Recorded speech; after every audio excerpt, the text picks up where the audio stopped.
Welcome, folks. This is Callisto8413, and we're doing another niche book. Basically, I think you all know Conan the Barbarian and Call, Robert E. Howard.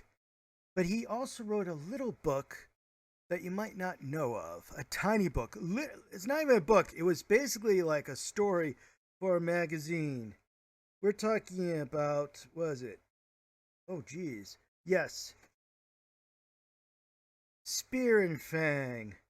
And the copyright, I actually have the booklet. You might hear me playing with the covers.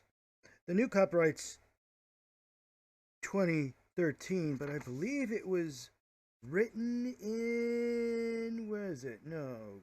Yes. 1924. He wrote Spear and Fang, which got him $16. It was in Weird Tales. The book that I have right now, the one you're looking at, is about, let's see, is it like 20 something pages, 23 pages, and that includes like 5-page introduction, a foreword, I should say, and about 3 or 4 pages of advertisement. It's a tiny book about a Neanderthal kidnapping a woman and a Cro-Magnon going out to save her. It's racist, it's definitely sexist, because the second to last paragraph, the woman's going, oh no, what, he saved her, and he actually says, what I have fought for I will keep. So yeah, it's Robert E. Howard. Not as bad as Lovecraft, but, Robert once sent Lovecraft a letter basically telling him to chill, But why is this a niche? Well, one, you probably never heard of it. Because, like I said, it's a tiny story. If it's in any collection, that collection's probably a used book somewhere in the attic of a used bookstore. But why did I realize it existed? The name. Well, there's 2 names. And I'm going to turn to the next image, but some of you probably know who I'm talking about, Spear and Fang. That's right. A Neanderthal named Spear and a Tyrannosaurus, not Tyrannosaurus Rex, too small, named Fang. Though, actually, since there's no dialogue until the last episode in the first season, we don't really know that's their names. I suppose you have to look at the credit.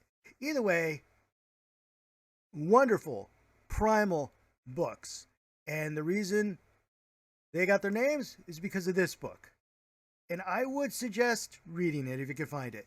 To be honest, probably just find it online. I mean, it's less than 20 pages. There's probably a PDF out there, or it's a Kindle book, or just somebody put it up there.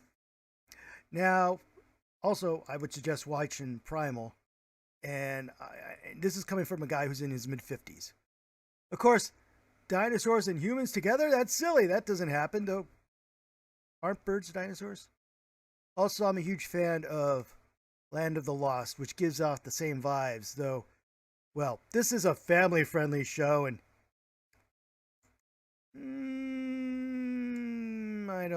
there's a lot of violence in this, so if you're family-friendly, this is not it. But if you're an old fart like me, and you're like, I don't know, the Primal's for the kids, it's like, no, you're not. No, don't say that. I still have DVDs of cartoons I watched as a kid, and I've got, I got into Cowboy Bebop and all the other stuff and Alien vs. Predator, Dark Horse, and I got my nephews addicted to that. So don't tell me you're too old for this. This is great. You'll love it. And, if you haven't watched Land of the Lost, you probably like that too. There's 3 seasons. The first season's the best one. The 3rd season gets a little weird, but like I said, guys, a niche book, you might not have heard of it, blah, blah, blah. But you kind of have. If you watched Adult Swim, you know these 2 names, and now you know where they came from. Like I said, it's a short book. If you go in understanding it's hard, you're not going to be very offended.